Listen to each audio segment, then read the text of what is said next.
They say motherhood is a journey, but let's be honest, sometimes it feels more like a roller coaster with no seatbelt. I bet you're like me, wondering why babies, or teens in my case, don't come with instruction manuals. Welcome to This Incredible Mom Life, the podcast that celebrates the beautiful chaos, quiet wins, messy moments, and everyday miracles of being a mom. I'm your host, Dummy, wellness coach, mom of 3 boys, and a passionate believer that you don't have to live at the mercy of PMS, burnout, or exhaustion. Join me every week as we hear the craziest and most unbelievable mom stories. I'll be sharing the huge accomplishments and triumphs of both our moms and their kids. We'll giggle, cheer on the kids, and discuss obstacles and lessons learned along the way. If you are struggling to be the best mom you can be, how open-minded are you to booking a free call with me? You don't have to live at the mercy of your cycle, and you definitely don't have to do it alone. Give yourself permission to let me be part of your support system. I believe that you weren't meant to just survive motherhood. You were meant to thrive in it. Hi, we meet again for another episode of This Incredible Mom Life. I have my final Supermom guest of 2025 with me. Today's guest is Lori Fitzgibbons, founder of My Health, My Life. Lori is a physician assistant with over 20 years of experience across family practice, urgent care, preventive medicine, skilled post-acute rehabilitation, and integrative weight loss. She's also a certified health coach with advanced training in functional nutrition and integrative ADHD care. She's a mom of 3, a gap year traveler, and has world schooled her kids, navigating ADHD and dyslexia along the way. Experiences that deeply shape how she approaches health, learning, and resilience. Throughout her career, Lori kept seeing the same pattern: smart, capable midlife women showing up exhausted, foggy, inflamed, and gaining weight they couldn't explain, only to be told their labs were normal. Not because they were fine, but because the system wasn't built to support women through perimenopause and midlife health transitions. As the research evolved around hormones, metabolism, inflammation, GLP1 therapies, and lifestyle medicine, Lori realized women don't need one solution, they need an integrated approach, one that brings evidence-based medicine, nutrition, mindset, and identity together. Through My Health, My Life, Lori helps women understand their bodies, reclaim their energy, and navigate midlife health with clarity and confidence, not through restriction or shame, but through science, compassion, and sustainable change. Her mission is simple: to help women feel like themselves again with the tools, support, and information they've always deserved. Thank you, Lori, for taking time out of your day to be here with me. Good morning. Good morning. So tell us who you are mom to. I have 3. It's girl, boy, girl. And my oldest, it's her first year in college. And then I have a 14-year-old and an 11-year-old. Nice. I also have a 14-year-old and a 12-year-old, and a 16-year-old. So we're pretty close in age there. All right. Well, tell us a story. So mine's a little bit different. It's not just a one particular story. So I just wanted to talk about the time that we were in normal suburban life doing our daily activities. And my husband and I were just sitting down watching a random YouTube and decided to do our budget to see if we could travel and not live in our house. And once we did our budget, we realized it was actually cheaper not to live in kind of our high income area and just to wander around for a little bit. So we did that in January, and by June, we had rented our house out. We took a gap year. We went to 15 different countries, or we have Nice. gone to 15 different countries since that time. The kids' ages initially, they were 10, 7, and 3. So a little bit of a handful. We lived out of backpacks. It was really an interesting experience. The traveling part was super fun, but even more interesting was the you can do kind of crazy things. It doesn't, sometimes it is nice to think outside the box. Sometimes you just daily life just starts to be so repetitive, it's worth taking a break and thinking about other options. And I'm not going to say that the whole time was completely stress-free, but we learned that we could do it. And there were so many things that we enjoyed. And we actually did it just on one income, and it was cheaper for us to travel. I think the place we stayed in Spain was like $600 for the month, and we found a few places like that as well. And then we've done it twice. So then we came back and we did it 2 years ago. We had to do a little bit more compact because we picked up some pets in the meantime, and we didn't want to leave them alone that long, or with the pet sitter that long. But yeah, I've really enjoyed it. And then more recently, I just randomly applied for a job in Canada, just for a different life experience, and that's going to start in a couple months. One of the things when we travel that I always thought was kind of funny that my kids would do. They'd always wake up in the morning and go, "What land are we in?" Especially the 3-year-old. Like, where are we? What land are we in? Or what land was that? And we would be driving through some of the most beautiful scenery, and my husband and I would just be kind of in awe. And we're like, "Kids, look out!" They look out the window and they go, "Oh, wow!" So, I'm like, so they've had just a few different experiences than our typical suburban neighbors. Yeah, that's pretty cool. I love that your little one was like, "Where are we? What land are we in?" Like Yeah, the way she described it, and all of them were, yeah, it was always, "What land are we in?" And I just that, thought it was the cutest way of phrasing it. yeah, that's pretty cool she's a experienced world traveler already. Yeah. Wow. How does that make you feel as a mom? Like, how was that experience for you? I love that we got to do that. Now, I will say being gone kind of intermittently for a year can be just a little bit tricky with those long-standing relationships that the kids grow up with. But anything you do, there's benefits and there's things that are bumpy. And for us, the travel part, and we've talked with the kids several times, the benefit of it was way higher than kind of that bumpiness of kind of reintegrating and things like that. We also during that time, because I was homeschooling or world schooling, like we call it, we found out that my kids had dyslexia. I kind of stumbled through that on my own and figured that on my own. And when we came back, I was able to do much more resources, and I could actually teach to them.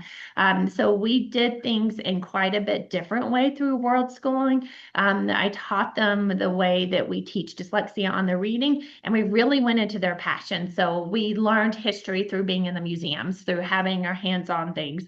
The science we did with our hands, going through the forest. We went through old growth forest. We went through tidal pools. But learning in those ways were fun for the kids, and it was fun for me. I learned probably more in the travel year than I have in a very long time myself. But yeah, that experience is something that I feel like it's nice to think about. And if it's something that's your comfort level, you're willing to do it, it is possible. So I'd love for everybody to think and know that sometimes things like this are possible, and it's not as hard as it sounds. Wow, that's amazing. I That sounds so fun. So if any mom is listening and they have questions, get in touch with Lori because she'll be able to help you out if you want to world school your kids for a little bit. Yeah. Nice. So you work right now with in obesity medicine, right? And Mhm. I know GLP1s are very big. Everybody talks about them. Everyone's on them. Mhm. Can you give a brief introduction of what a GLP is and how it helps people lose weight? Yes. So in my background, and I'll tell you kind of my little story of how I really got into this obesity medicine and the GLP-1s. I was in family practice for a long time, for about 20 years. And I do find kind of that women in their 30s to 50s, it's a group of women sometimes that have kind of powered careers, and they're really working with their kids. They're very overwhelmed. And it's really common that they come to see you and they're like, "My joints ache. I can't lose this lose weight and I didn't have good options. We'd kind of talk about, longevity padding, because sometimes if you're on a little bit of a higher BMI, it actually does not shorten your lifespan, but people still, feel bad. And we just didn't have anything to offer them. And then there was still the black box warning on the hormone therapy. So it wasn't necessarily the thing to do to start everyone on hormones. Now we've learned a little bit differently. We do the patches instead of the pills. And I really enjoy preventative medicine. So I've just kind of dug into that in several different areas. I actually reached out to this obesity clinic because I like the way they do things. And I said, you need to take me on. They did, which is fabulous. My supervising physician does things in such a different way. She is way more preventative than anybody that I've worked with before. And what I kind of found out as we were working on the obesity side, and we help with people that really have lifelong struggles, and we also help with perimenopause, just adding that fluff where people just don't feel well, as they would come in and we have a questionnaire, about 12 questions, and everything looks like crap when they come in. They're not sleeping. They don't feel good. Their joints are aching. Their energy's bad. They're grumpy all the time. And as we go through our process, and some of our process is making sure vitamin D levels are fine. We check inflammatory markers like CRPs. Almost all of our people do some sort of GLP. Not everyone, but most of them do. But as we start those medications, that questionnaire just goes all the way to, I'm feeling pretty darn good. They start coming in, and it's not even just about the weight. They feel better. So the joint pain seems to get better. The inflammatory markers start to go down. A lot of this has to do with kind of the insulin resistance and cortisol causing inflammation. We really work on stress as that goes down. Everything just seems to do better. People start to sleep better. So I've been fascinated with how much these GLP medicines don't just help with weight, that they help with other things as well. So I've dug into that a little bit more, and I've found some other PAs that kind of specialize in that area that have been using it more for autoimmune type conditions, post-viral type conditions. And my personal experience, it does seem to be really helpful with those things. And then also we're seeing some benefit with maybe less dementia. There's heart disease. There has an indication for less heart disease, especially with diabetes. So a lot of other benefits that seem to be related to the inflammatory cycle. And the more I look into it, it just kind of fascinates me, the amount of improvement I see. And it doesn't generally even have to be the full doses. People are starting to do kind of these micro dosing type things. And I love using it kind of around perimenopause and that sort of thing as well, because it just seems to make things simple and people feel a little bit more like themselves. Nice. So you mentioned a lot of benefits in there in addition to weight loss. So there's better sleep, stress reduction, cardiac benefits, mental health, or I guess dementia prevention benefits. That's great. That's Mhm. amazing that it can do Yeah. that. And it sounds weird because I'm a very evidence-based person. So anytime someone says, hey, it just fixes everything, I'm like, oh no, don't listen. But and GLPs, they're not going to fix everything, and they're not for everyone. Absolutely don't do it because everybody else is doing it. If you're doing well with lifestyle and eating enough protein and lifting enough weights, and you're sleeping good and you feel good, I would not start a GLP just because you feel like it's the popular thing to do. But I do think it can be part of your arsenal as my labs are fine. I can't figure out why I don't feel good and I just need some extra help. I think there's a space for it. Nice. Is there any contraindications to GLP-1s? Some people just don't tolerate them that well. But when our clinic, I find that to not be that terribly common because we go so much slower than primary care. The prescription branded ones are set doses, Mhm. and sometimes that's just too much. So we do use some compounding ones, and my conversations are a little bit unique. I don't generally give people a standard way to take it. I'm like, well, let's start with this. If this feels bad, let's go down. Let's split it to twice a week. Let's find your balance. One time, some of the times I don't like to use it is if people actually stop eating. That's not the goal of the medication. We're not using it for calorie restriction. So you really need to get enough protein and that sort of thing. In our first set of studies, when they were giving the mice super high doses, they did see an increased risk of a certain thyroid cancer, but that has not played out. Um, we worry about gallbladder, we worry about pancreatitis, but it's not really necessarily the GLP that does it. Weight loss causes pancreatitis and gallbladder issues. And if you separate out the weight loss from the medication, our newer studies seem to say it's more on the weight loss side. Now, some people get constipated, some people get nauseated, some of those things we can work around. Generally, the way I describe it, if you're taking it and you're feeling good and healthy, it's probably helping you. If you're taking it and it makes you feel like crap, it's not going to be what's right for you. Yeah, easy. It's a Yeah. very individualized approach. I like that. Mhm. And you're like, if it works, keep using it. If it's not working, let's adjust or figure something out, Mhm. right? Yeah. So Mhm. that's great. Now I know there are, like you had mentioned, there are like protein requirements and this and that. So Mhm. what are some of the things that people on GLP-1s should be aware of that they should be doing? Everyone needs to be, especially women in midlife, or need to be eating enough protein. Our longevity studies on protein are just a little bit, they contradict each other a little bit. So if you're looking at blue zone diets, they actually don't eat quite as much protein. But after, especially your 60s and probably more like in your 40s, if you eat more protein, it seems to have a little bit more of a longevity benefit because we're trying to build up the muscle. So if we fall, we've got a little extra padding there. But making sure you're eating enough is a big deal with the GLPs. You probably want to increase your fiber too. So protein, fiber, and good fats. There's really a nice place for good fats in our diet to help regulate glucose levels. So we add things like omega-3s and stuff like that, depending on when people kind of crash out on their glucose levels.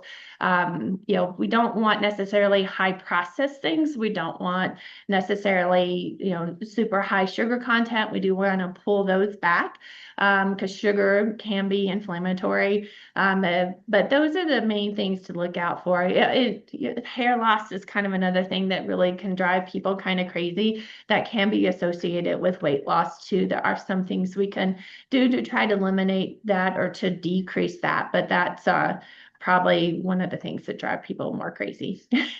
Yeah. I know it's not an easy medication, so Yeah. Mhm. it does have a lot of benefits, but it can also have some issues and side effects and things. Mhm. That's great. I loved that introduction to the GLP-1s. I haven't had anyone discuss that yet on the podcast, so that's new. Um, you have a free offer called My Labs Are Normal, but I Still Feel Bad. Yes. And I love that. So talk a little bit about that. So it's just a little bit of a primer. When you're talking about feeling well and feeling healthy, there's so many things that intertwine with each other. So ideally, working on lifestyle and even probably more importantly, working on mental health, those are big things that if we're wanting to feel well and healthy, that we really need to focus on. But that can be super hard sometimes, and sometimes we need a little extra help. So there are some supplement type things that you can look to, things like vitamin D, things like your ferritin level. Your primary care should be looking into those things, but I put this on the list so you know what to ask your primary care for.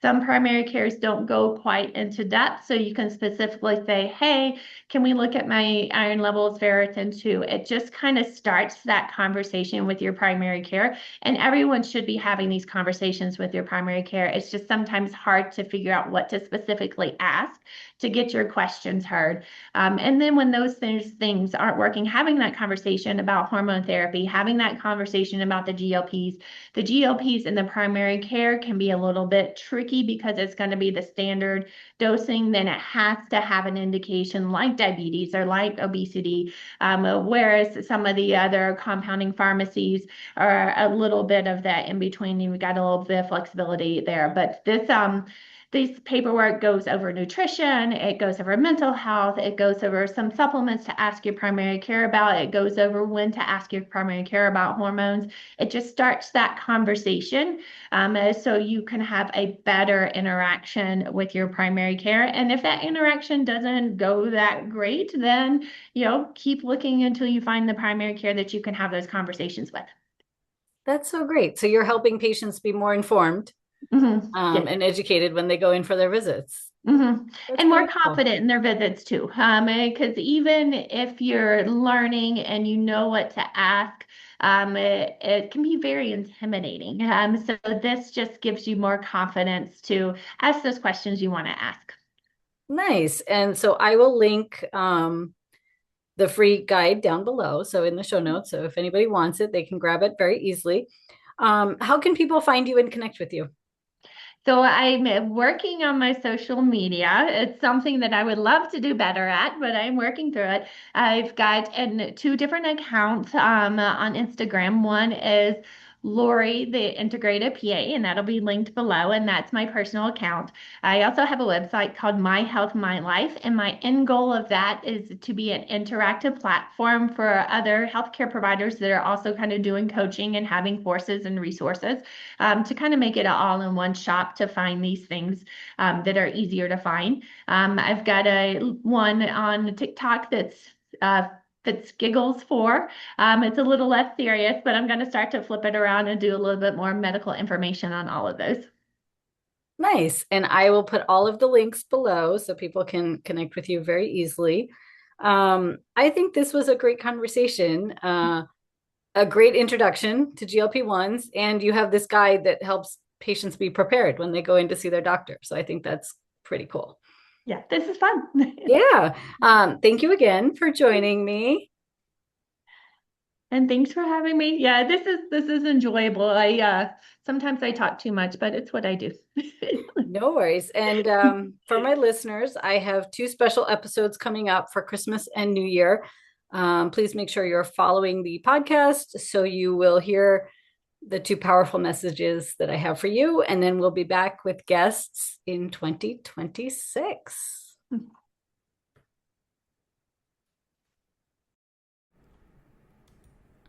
Are you struggling to be the best mom you can be?